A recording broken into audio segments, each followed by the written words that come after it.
Ya.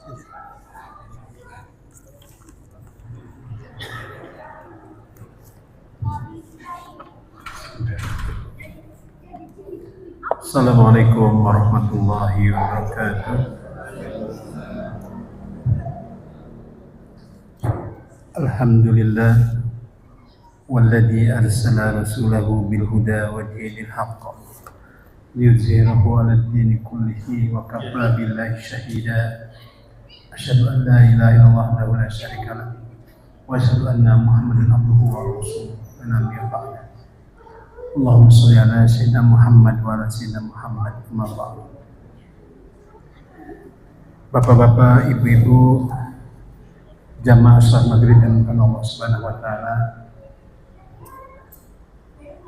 Pertama-tama mari sama-sama kita panjatkan puji serta syukur kita kepada Allah atas limpahan rahmatnya, karunia-Nya, serta nikmatnya yang tak terhingga kepada kita semua, terutama nikmat iman dan Islam, nikmat sehat walafiat, dan memberikan umur panjang. Sungguh suatu nikmat yang tak terhingga bagi kita semua. Semoga saja dengan banyaknya karunia dan nikmat ini menjadikan kita lebih lagi untuk pandai bersyukur. Amin ya rabbal alamin. Salawat dan salam semoga suatu tercurahkan kepada junjungan kita Nabi Agung Nabi Muhammad SAW, juga kepada keluarganya, para sahabatnya, dan para pengikutnya yang setia mengikuti apa yang menjadi titah beliau, contoh beliau.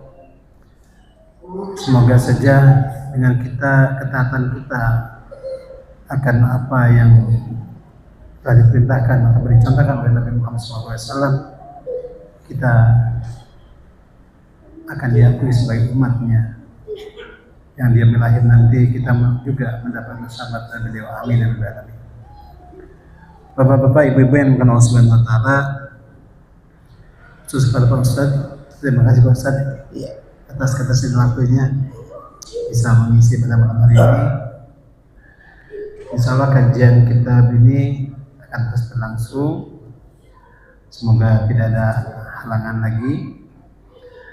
Untuk itu, mari sama-sama kita buka kajian pada malam hari ini dengan kita bacakan basmalah. Bismillahirrahmanirrahim. Salli pada Ustaz, yang silakan. Jazakallahu khairan katsiran Pak Didi. Bismillahirrahmanirrahim. Assalamualaikum warahmatullahi wabarakatuh. Innal hamdalillah walladzi arsala rasulahu bil huda wa dinil haqq wa anzala sakinah fi qulubina bil mu'minin. Nahmaduhu wa nasta'inuhu wa nastaghfiruh wa na'udzu billahi min shururi anfusina wa min sayyiati a'malina. May yahdihillahu fala mudilla lahu wa may yudlil fala hadiya lahu. Asyhadu an la ilaha illallah wahdahu la syarika lahu wa asyhadu anna Muhammadan 'abduhu wa rasuluhu la nabiyya ba'dahu. Allahumma salli wa sallim wa barik ala sayyidina Muhammad wa ala alihi wa sahbihi wa man tabi'ahum bi ihsanihi yaumil qiyamah.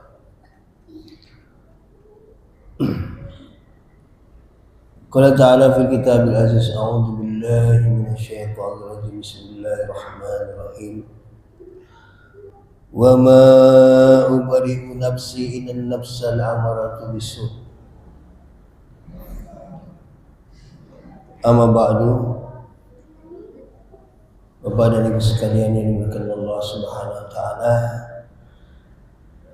tidak bosan-bosannya saya pribadi mengingatkan pada Bapak dan Ibu untuk selalu memanjatkan rasa syukur kita kepada Allah Subhanahu wa taala walaupun dalam kondisi apapun kita. Karena tidak semua orang diberikan waktu dan kesempatan yang menambahkan amal soleh. Orang-orang yang terpilihlah yang mendapatkan hidayah, taufiknya dan inayahnya kemudian kita menambahkan amal saleh. Maka ketika kita diberikan kesempatan ini, kita maksimalkan, kita optimalkan yang kesempatan diberikan Allah Subhanahu wa taala ini dengan rasa syukur kita. Salawat dan salam semoga terlimpahkan kepada junjungan kita Nabi Allah Muhammad bin Abdullah sallallahu alaihi wasallam dan keluarganya dan para sahabat-sahabatnya dan para berikut-berikutnya yang setia dalam menjaga dan melestarikan sunnah-sunnah beliau. Mudah-mudahan kita yang ada di sini mendapatkan syafaat Rasulullah SAW beliau. Amin Allahumma amin. Bapak dan Ibu sekalian, tidak panjang lebar. Pertemuan kemarin kita masih belum selesai dalam pembahasan adab nafs, bagaimana kita memperlakukan diri sendiri. Kita sudah membahas tentang taubat, tentang muqarabah, muhasabah, kemudian ini adalah mujahadah. Pengarang buku ini mengingatkan kepada kita bahwa sangat berbahaya sekali ketika nafsu itu ada dalam diri kita. Makanya pengarang buku ini menjelaskan bahwa yang namanya mujahadah ini adalah bagaimana wahiyya ayyanamul muslimu anna ada'a adaihi ilahi wa nafsu allati baina jambi, yaitu bagaimana kita bersungguh-sungguh berjuang untuk melawan hawa nafsu pada diri kita sendiri. Karena hawa nafsu ini wa nahabi tab'iha mailatun ila syarr. Karena yang namanya nafsu itu Bapak dan Ibu pasti mengajak kepada arah keburukan. Farraratun minal khair. Nafsu itu pasti dia selalu ingin meninggalkan hal-hal yang baik. Ammaratun bisu. Dan namanya nafsu itu pasti akan mengarahkan, akan mengajak kepada hal-hal yang berbuat jahat. Kalau firman Allah Subhanahu wa taala, wa ma ubarri'u nafsi idan nafsal amaratu bisu, dan aku tidak membebaskan diriku dari kesalahan. Jadi diri kita ini tidak bisa terlepas dari kesalahan pribadi, nafsu. Inna nafsa, sesungguhnya nafsu itu amaratu bisu. Sesungguhnya nafsu pada diri kita ini pasti mengajak hal-hal yang buruk, kejahatan. Dalam surat Yusuf ayat 53. Kemudian dijelaskan oleh pengarang ini bahwa ayat ini tahibud da'atal wa hujuludi ilal rohah. Kebanyakan nafsu itu selalu mengajak, menginginkan kita itu yang enak-enak, santai-santai, terus pokoknya nggak mau susah lah Pak. Ibadah nggak mau yang susah. Kalau mikir haji, aduh gitu rasanya gitu ya. Kalau mungkin puasa, aduh satu siang lapar, udah pikirannya kacau lah. Itu nafsu Pak. Sholat juga gitu misalnya, aduh sholat yang enak-enak aja dah. Maghrib di sini, isya sini, pulang tidur. Tapi pas lagi ada subuh, waduh, pas lagi guling sudah dipeluk, bantal udah ditutupin kuping, suara Pak Hasan mengumandangkan azan, waduh ganggu tidur. Itu sudah nafsu. Tuhibud da'adal wa hujuludi ilal rohani. Pengen enak-enak santai. Wa targabu fit batola, dan pengen itu santai, nganggur, enak-enak itu dalam waktu yang sangat panjang. Ya. Kalau orang pekerja itu misalnya yang kerjanya santai, duduk datang duduk kantor, pulang dapat pulang terus dapat akhir bulan dapat gaji. Wah enak-enak pokoknya lah. Ya. Tapi kalau suruh kerja keras enggak mau. Ya. Wa tastahiyahum syahwat. Kadang-kadang mereka ingin melampiaskan hawa nafsunya. Ajilatu wa in kana fiha hadfuha wa saqahuha. Ketika dia melampiaskan hawa nafsunya itu bisa jadi efeknya atau akibatnya itu kematian maupun kesengsaraan. Coba kalau kita lihat Bapak dan Ibu sekalian, orang yang kena narkoba atau yang mabuk lah istilahnya, orang sedang minuman, suruh kerja itu paling-paling nggak mau. Pengennya itu hidup itu menghayal, membayangkan yang enak-enak. Tapi kalau sudah keras dikit sudah nggak mau. Demikian pula seperti itu Bu, ketika kita beribadah. Ya, pengennya itu kita kayak ingin menghayal mendapatkan pahala dari Allah Subhanahu Wa Taala dengan mudah. Padahal yang namanya pahala itu pasti diberikan oleh Allah Subhanahu Wa Taala pada orang-orang yang berusaha dengan maksimal. Walladzina jahadu fina lanahdihim subulana. Ini nanti ya. Wah, ini ayatnya jelas. Ketika kita bersungguh-sungguh di jalan Allah, Allah akan memberikan pahala dan ridhonya. Nggak mungkin yang namanya pahala didapat begitu saja tanpa adanya usaha. Demikian pula ketika kita misalnya mencari nafkah keberkahan Allah. Kalau ini kerja dianalogikan dengan jihad ya. Ketika kita bekerja ingin mencari keberkahan itu kan pahala. Ya. Kalau kita ingin bekerja tanpa ada usaha gitu ya, tidak akan mungkin kita mendapatkan pahala. Tidak akan mungkin kita mendapatkan berkah. Harus dengan usaha bagaimana kita mendapatkan uang ini dengan halal. Bagaimana prosesnya itu tidak terjerbat dengan riba, tidak terlibat dengan pencurian, tidak terlibat dengan korupsi, macam-macam. Kita harus berhati-hati. Bahkan jangan sampai harta kita ini kena subhatnya dunia ini. Itu tanggung jawab kita sebagai kepala keluarga, Bapak dan Ibu sekalian.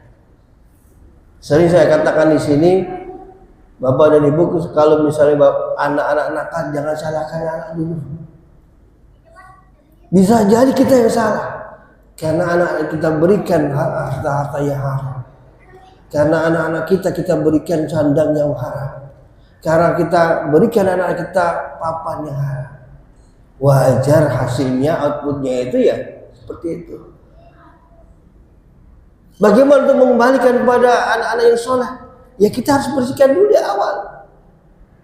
Karena awalnya itu, awal hilirnya itu dari kita. Bahwa kita bersihkan bagaimana kita berikan kepada anak kita itu harta yang halal berkah dari Allah Subhanahu Wa Taala. Nah susahnya itu kalau orang yang sudah enak mendapatkan uang yang besar, gampang, tapi haram, untuk beralih kepada yang halal itu susah. Karena berat. Nah disinilah tantangannya. Karena itu adalah nafsu. Kita harus berani meninggalkan hal-hal yang haram. Karena nafsu itu bisa melemahkan iltizam kita, semangat kita untuk bagaimana beribadah pada Allah. Makanya dalam buku ini Abu Bakar Al-Jazari ini, pengarang buku ini, melanjutkan kembali. Fa idza arafa al-muslimun hada. Ketika kita seorang muslim tahu bahwa nafsu itu adalah jelek dan bisa mempengaruhi kita dalam beribadah, aba nafsahu li mujahada nafsi. Seharusnya kita ini bersungguh-sungguh melawan nafsu kita itu supaya kita tidak terlena atau kalah dengan nafsu. Bahkan kalau bisa fa'alana alaihi harb katanya. Kalau bisa kita nyatakan dalam diri kita bahwa kita adalah berperang dengan nafsu supaya kita itu rajin, supaya tidak lemah. Malas baca Al-Quran harus dilawan Pak. malas bangun tengah malam tahajud, harus dilawan Pak. Karena itulah kemuliaan kita di sisi Allah. Apa yang kita cari kemuliaan di sisi Allah kalau bukan dengan ibadah qiyamul lail. Janji Allah banyak sekali dalam ayat-ayat dalam Al-Muzammil dan Mudaththir. Harta tidak butuh, Allah itu harta kita. Tapi bagaimana kemuliaan itu kita paksakan untuk bagaimana kita derajat kita naik di sisi Allah Subhanahu wa taala. Maka itu Bapak dan Ibu sekalian, kita memang harus melawan nafsu dalam diri kita. Ya. Hadis-hadis Rasulullah SAW ini kemarin saya singgung, cuma ini melengkapi saja Bapak dan Ibu Bapak sekalian, karena kemarin kelihatannya kok belum selesai gitu ya. Ada hal yang ganjal. Makasih ya saya. Hadis Rasulullah SAW yang menyatakan bahwa hawa nafsu adalah musuh terbesar manusia. Hadis diriwayatkan oleh Ahmad. Inna mimma asya'alaikum syahwat. Sesungguhnya di antara yang aku takutkan atas kalian, kata Rasulullah SAW, as-syahwatul ghayyu fi butunikum furujukum wa masiratil fitan. Ya.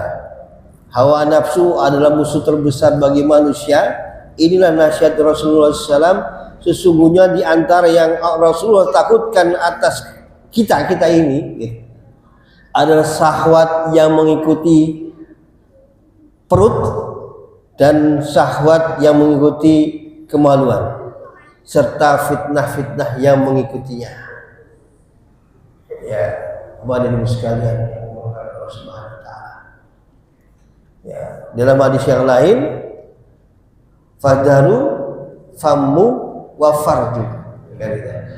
Hati-hatilah dengan fitnah ini. Famu itu mulut dan farju adalah kemaluan. Inilah yang bisa mengakibatkan orang masuk neraka dan masuk surga.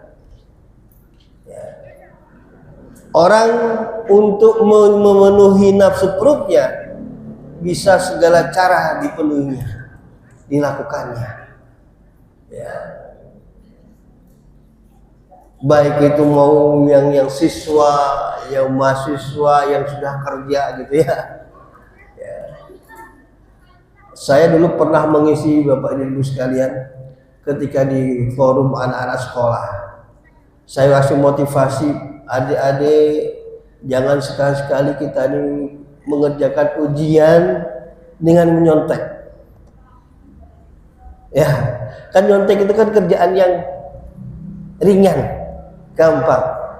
Tapi perlu diingat Bapak dan Ibu sekalian, nyontek itu ternyata ada fatwa ulama, salah satunya Dr. Abdul Azam, ketika hasil rapot kita, hasil contekan itu haram digunakan dari ijazah yang kita gunakan. Turunannya gimana? Ketika ijazah kita ini hasil contekan, kemudian kita ngelamar di tempat pekerjaan, hasil yang kita kerjakan itu hasil yang kita dapatkan dengan ijazah ini. Ini Dr. Abdul Azam. Udah pada kaget itu, ya. Pada itu kaget karena ada sekolah. Karena bagi mereka itu nyontek, kemudian apa namanya itu ya itu kayak orang hal yang biasa.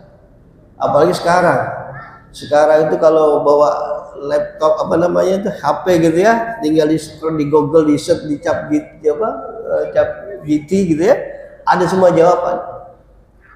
Padahal di zaman kita, di zaman pas Dr. Abdul Azam itu memfatwakan itu enggak seperti itu. Bahwa ujian itu yang kita kerjakan hasil pikiran kita. Seberapapun kita dapatkan itulah yang keberkahan yang kita dapat. Jangan hasil dari contekan, ya. Nah ini Bapak Ibu sekalian, itu baru pelajar. Apalagi kalau dunia pekerja, gitu ya.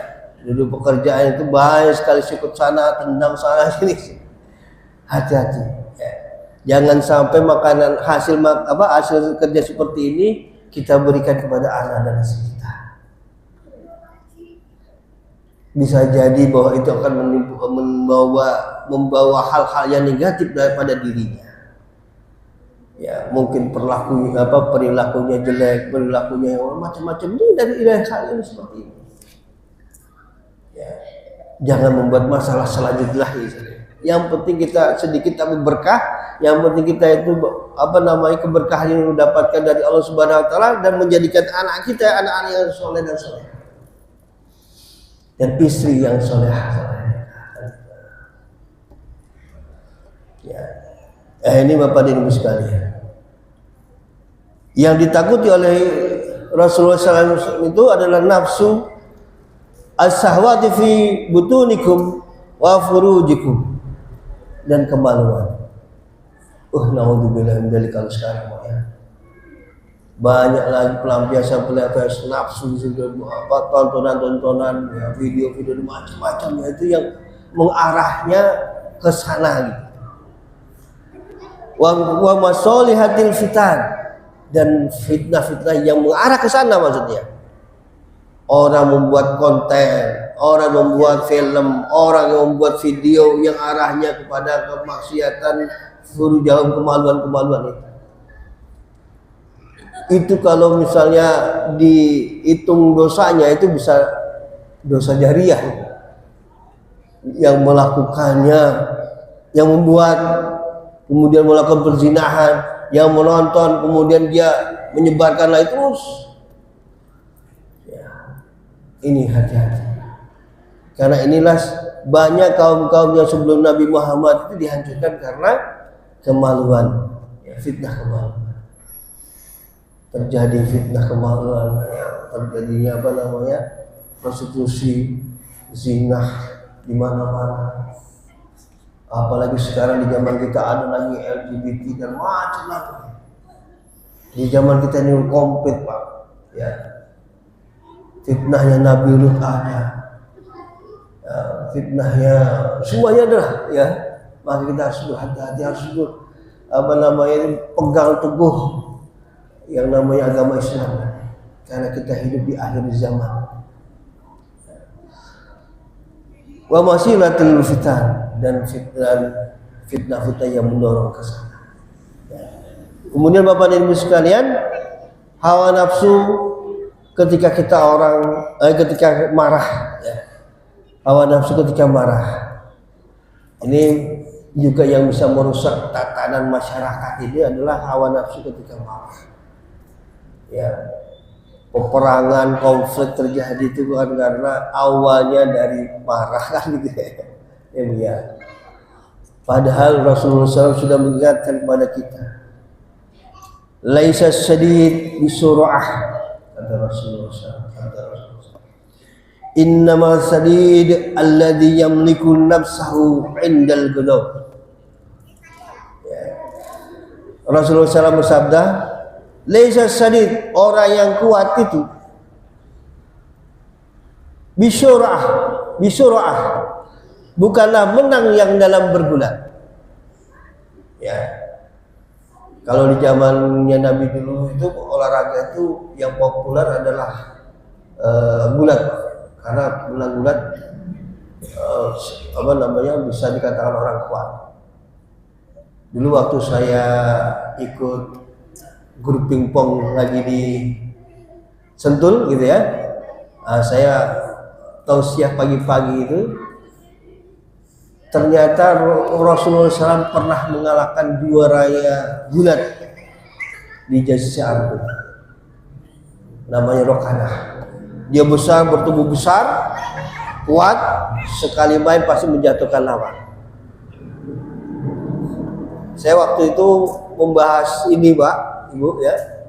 Saya tidak mengajak bapak-bapak yang main pingpong itu melihat kerasulannya. Kalau kita sudah melihat Rasulullah, jelas Rasul menang, tidak.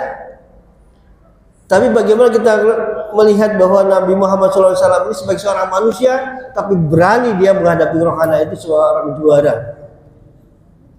Yang pertama, kalau itu syarahnya hadisnya ya, yang pertama bahwa Rasulullah itu punya keyakinan yang penuh bahwa dia adalah hamba Allah Subhanahu wa taala yang akan ditolong Allah, karena Rasulullah itu seorang nabi, seorang yang pelaku kebaikan. Nah, ini harus yang bisa kita lakukan, harus maksudnya bisa kita tiru sebagai manusia. Kita harus yakin bahwa ketika kita selalu dan senantiasa melakukan kebaikan, insya Allah Allah selalu menolong kita, walaupun dalam kondisi yang sangat berat dan lawan kita sangat kuat, ya. Kemudian yang kedua, Rasulullah ternyata memang tiap harinya menjaga fisik. Ya, kemarin waktu kita mau bahas tentang adab kita itu, salah satunya menjaga kesehatan dan olahraga. Ya. Dan karena beliau ini sering olahraga, kemudian dia tahu taktiknya gulat, ya. Beliau bisa menjatuhkan Rokana sang juaranya Jasirah pada saat itu. Ya, bukan karena dia karomah sebagai rasul, bukan, tapi kita melihat bahwa ini ada sebagai manusia yang bisa kita tiru, Bapak ada di sekalian. Ya. Ini yang maksudnya manfaat yang kita bisa ambil di pelajaran itu, bahwa Rasulullah walaupun bertubuh badan sedang tapi bisa mengalahkan bertubuh kuat dengan keyakinan kepada Allah. Ya. Laisa syadidul bisur'ah, bukanlah orang yang kuat itu orang yang menang dalam pergulatan. Innamal syadid, sesungguhnya orang yang kuat itu adalah orang-orang yang memiliki nafsu indal ghadab. Orang yang kuat itu adalah orang-orang yang dapat yang menguasai dirinya indal ghadab, ketika kita marah. Wah, susah itu. Dalam kondisi marah kita harus menguasai amarah kita, kontrol diri lah istilahnya. Nah, ini kalau bukan karena Allah Subhanahu wa taala menolong kita, gak mungkin. Ya. Karena ayat yang tadi yang saya bacakan di awal, wa ma abra'u nafsa inan nafsa la amaru bisu. Ya.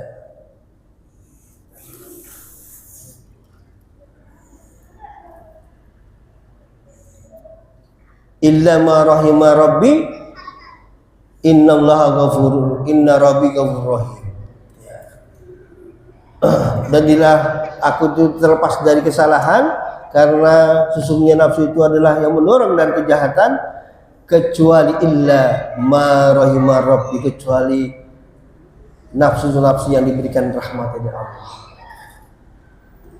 Inna rabbi ghafurur rahim, sesungguhnya Tuhanku Maha Pengampun dan Allah. Jadi ketika kita marah itu, Pak, itu yang sangat berat bagi kita yang biasa temperamentalnya itu tinggi gitu ya. Ya. Dia selalu menaikkan emosi dan macam-macam itu. Ini kalau dia bisa menahan amarahnya, itu orang yang kuat, kata Rasulullah. Ya. Apalagi dalam kondisi-kondisi yang mungkin barangkali kacau gitu ya, konflik gitu ya, peperangan kayak gitu. Itu seorang komandan harus betul-betul bijak gitu.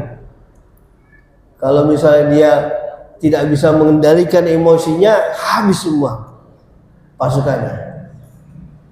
Dia harus mengandalkan taktiknya, dia harus bagaimana mengatur emosinya supaya bisa strateginya ini nyampe, bisa menguasai medan, kan gitu ya.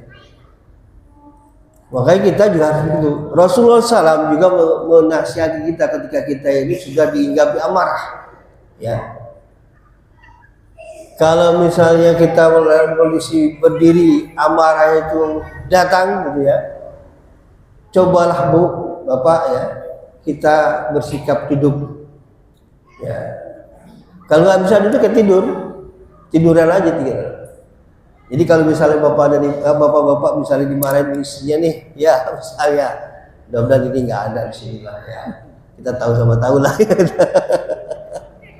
Ya, mudah-mudahan nggak ada ya. Kalau dimarahin ya secara ekstrimnya misalnya tinggal tidur, nggak masalah, karena itu sudah Rasulullah. Daripada kita ribut sama istri kan gitu ya, lah tinggalin aja tidur. Berdiri nggak bisa, duduk nggak bisa, tidur aja.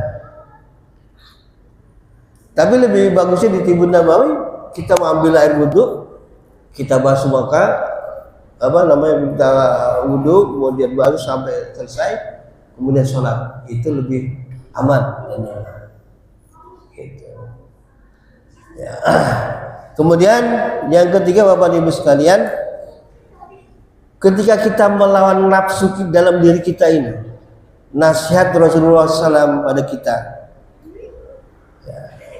Jadi ini menjadikan tonggak pelajaran bagi kita bahwa kita memang terus dan senantiasa melawan dan bagaimana menaklukkan nafsu kita. Ya. Kata Rasulullah, sabda Rasulullah, afdalul jihad, jihad yang sebesar-besarnya jihad, kata Rasulullah SAW, ayujahada rajulu nafsahu wa hawah. Ya. Jihad yang paling utama, kata Rasulullah SAW, jihad yang paling afdal, yang paling tinggi adalah jihad yang melawan dirinya sendiri. Ketika ada dalam diri kita pengen hasad, pengen iri, pengen hasud gitu ya, kita lawan tuh Bu, ya, lawan, jangan sampai kita ini hasad sama orang. Kalau dalam satu kelompok misalnya pas kita lagi ngumpul sama bapak dan ibu gitu ya, bapak-bapak dan ibu, ada yang mau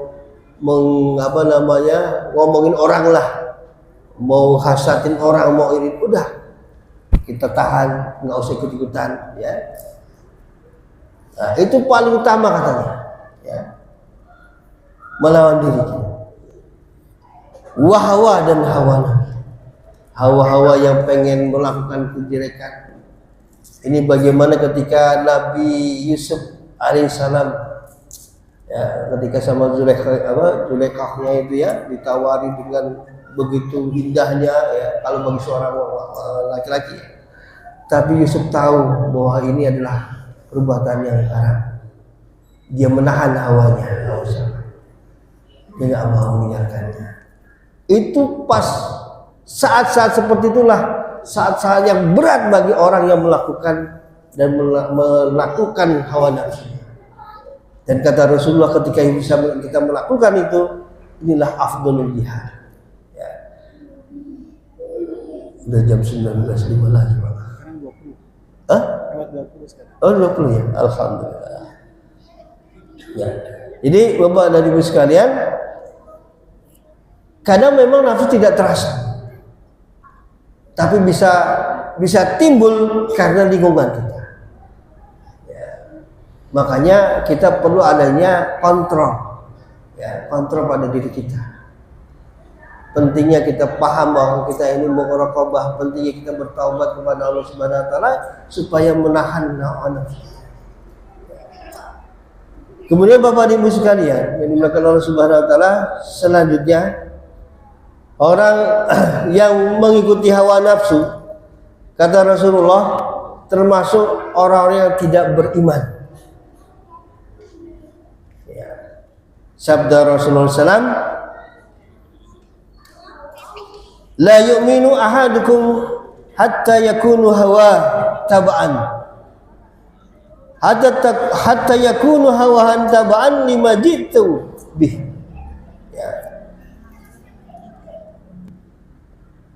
Sabda Rasulullah, la yu'minu ahadukum, dan tidak beriman seseorang dari kalian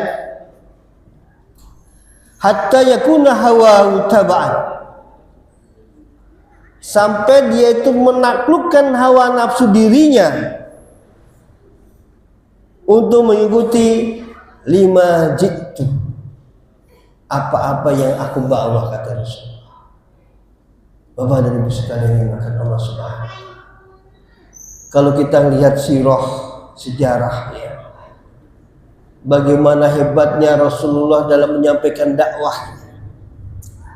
Dengan pertolongan Allah banyak orang yang ikut masuk Islam, tapi ada juga yang tidak menolak, ada juga yang memang tidak mau ya.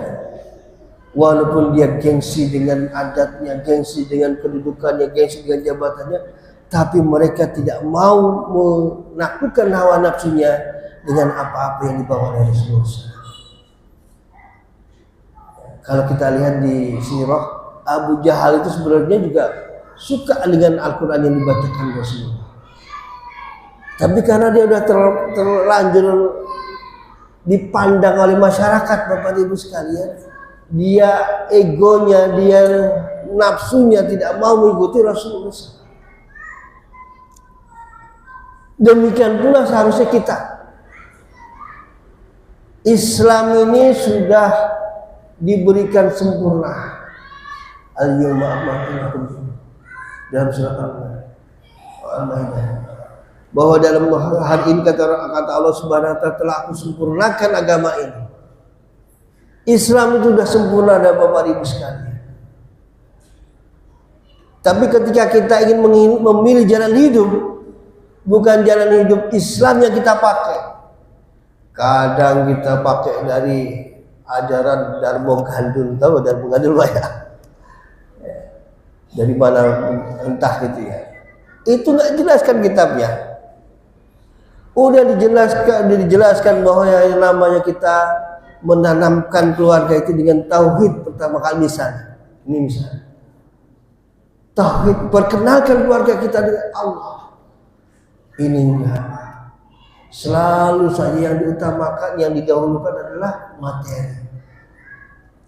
Akhirnya jangan disalahkan keluarga kita karena kita menanamkan dengan perkenalan materi.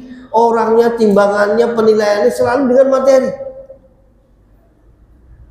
Bukan karena tauhid kepada Allah Subhanahu wa taala. Ya, misalnya Bapak dan Ibu sekalian mendidik anak. Anak kita memakai pakaian. Pertama kali kita harus kita tanamkan pada anak-anak kita. Nah, ini pakaian dari Allah Subhanahu wa taala. Pakailah dengan bismillah. Jadi anak itu sudah berpikiran bahwa ini betul-betul karunia dari Allah Subhanahu wa taala. Bapaknya itu hanya sebagai perantara. Kalau ini kan enggak, Pak, ya. Maksudnya dari sebagian yang lain, maksudnya bukan kita. Nih, Bapak beliin ini baju yang bagus biar dedek cantik. Seolah-olah itu adalah bahwa saya seorang bapak yang hebat. Bukan. Jangan seperti itu Bapak dan Ibu.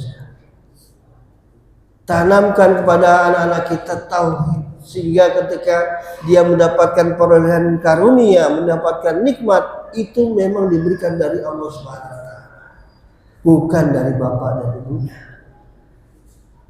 Walaupun bapak ibunya sudah tidak ada, bisa tidak meninggal, bisa. Jadi anak itu tidak akan kesusahan, tidak ada kaget gitu loh. Karena semua hidup dan matinya, rezekinya itu semua ditanggung oleh Allah Subhanahu wa taala. Kalau ini kan kita enggak. Ketika ada orang yang meninggal, seorang bapak atau orang yang punya mata pencaharian meninggal, udah kaget, udah takut semua, khawatir. Bagaimana hidupnya nanti anaknya, bagaimana hidupnya hisab. Padahal dia hidup sudah ditanggung oleh Allah Subhanahu wa taala. Lillahi ma fis samawati wa ma fil ardh.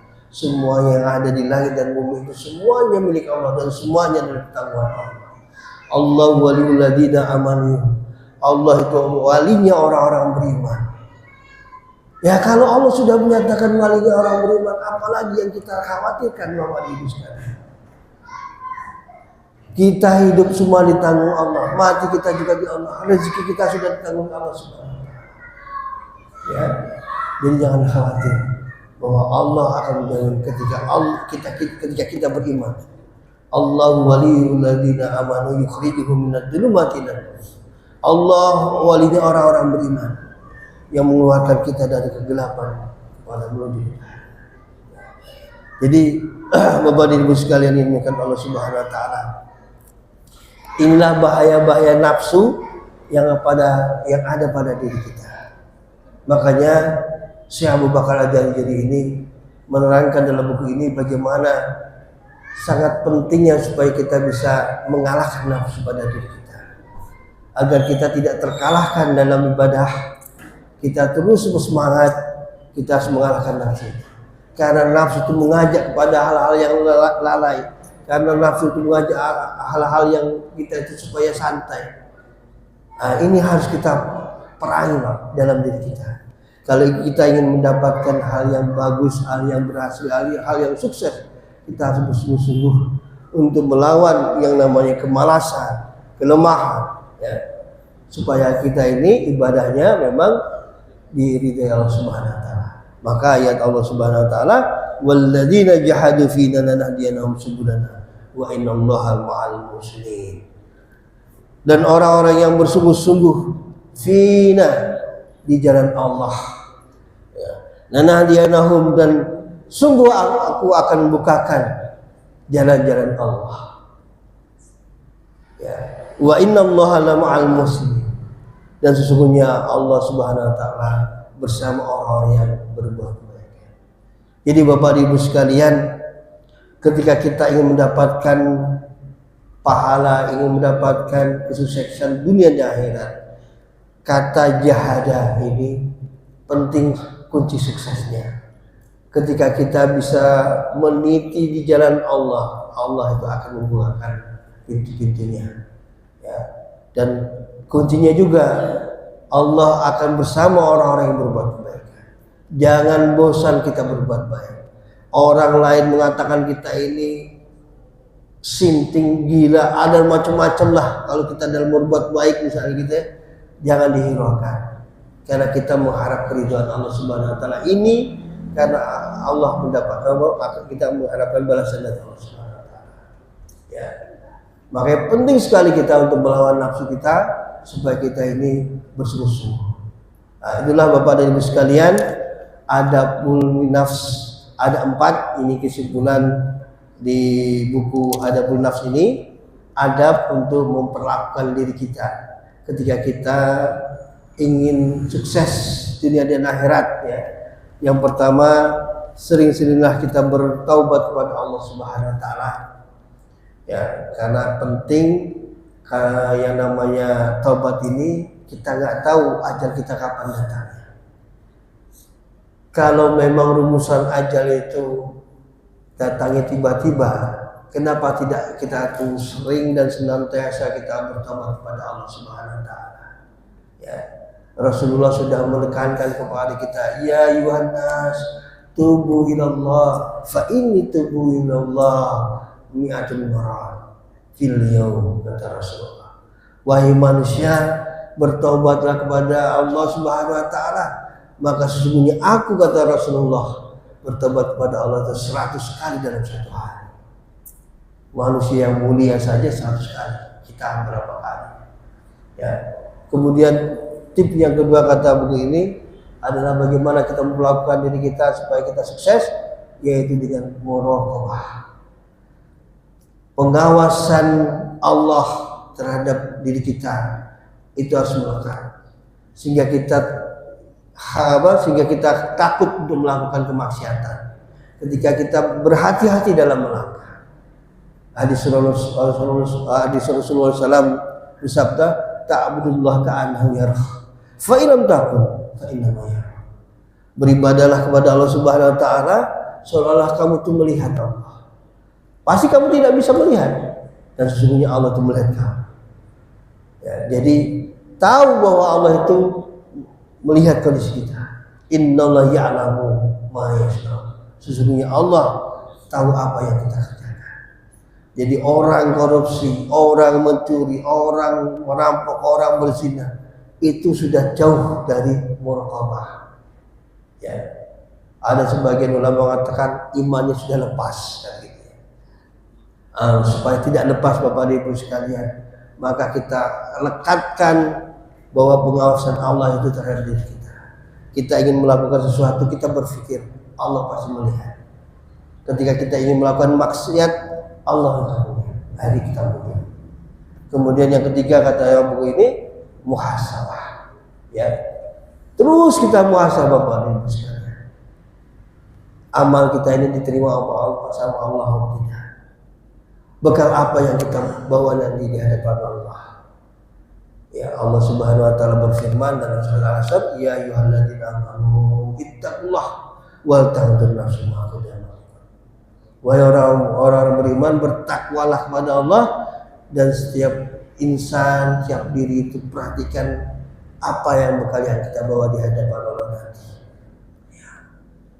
Muhasabah terus Pak. Ya. Kalau kita misalnya berbuat yang tidak senonoh, ya banyaklah kita beristighfar. Jadi kita selalu berhati-hati di sini. Evaluasi terus amal kita. Apa sih amal yang bisa kita bawa? Apa sih amal yang hangus di kita? Dan kita perbaiki terus perbaiki. Karena tempatnya untuk perbaikan diri itu di dunia. Kalau sudah di alam kubur, di akhirat kita nggak bisa lagi. Mumpung di dunia ini Bapak dan Ibu, kita perbaiki terus. Jangan merasa puas, jangan merasa pintar, jangan merasa waktu kita sudah hebat, jangan. Karena inilah pintu dari setan untuk menghapuskan keikhlasan kita kepada Allah Subhanahu wa taala. Yang terakhir, tip yang di pengarang ini dinasihatin kepada kita adalah al-mujahadah. Kita harus bersungguh-sungguh dalam beribadah. Persoalan akhirat bukanlah persoalan main-main katanya ya. Persoalan akhirat harus nomor satu. Rasulullah saja sudah mengedepankan bagaimana akhirat itu menjadi tujuan hidup kita. Kalau Rasulullah ingin kayak udah ditawarin malaikat Pak ya. Pembedaran bumi ini sudah ditawarkan, tapi Rasulullah nggak mau. Tapi bagaimana kehidupan akhirat itu kita ambil. Tapi jangan sampai kita meninggalkan kehidupan dunia. Karena kehidupan dunia ini adalah wasilah atau media fasilitator untuk menuju ke akhirat nanti. Maka kita bersungguh-sungguhlah dengan hal ini supaya kita selamat dunia dan akhirat. Mungkin itu saja dari saya Bapak Ibu sekalian. Lebih kurangnya saya mohon maaf bila ada kekurangan itu datang dari saya, kebenaran datang dari Allah Subhanahu wa taala. Subhanallahi bihamdika asyhadu an la ilaha illa anta astaghfiruka wa atubu ilaik. Assalamualaikum warahmatullahi wabarakatuh. Waalaikumsalam. Terima kasih Pak Ustaz atas pembahasan kitanya yang pada saat ini tadi kita sama-sama pembahasannya berbagi banyak waktu yang menghinggapi kita. Kita hanya bisa mohon sama Allah.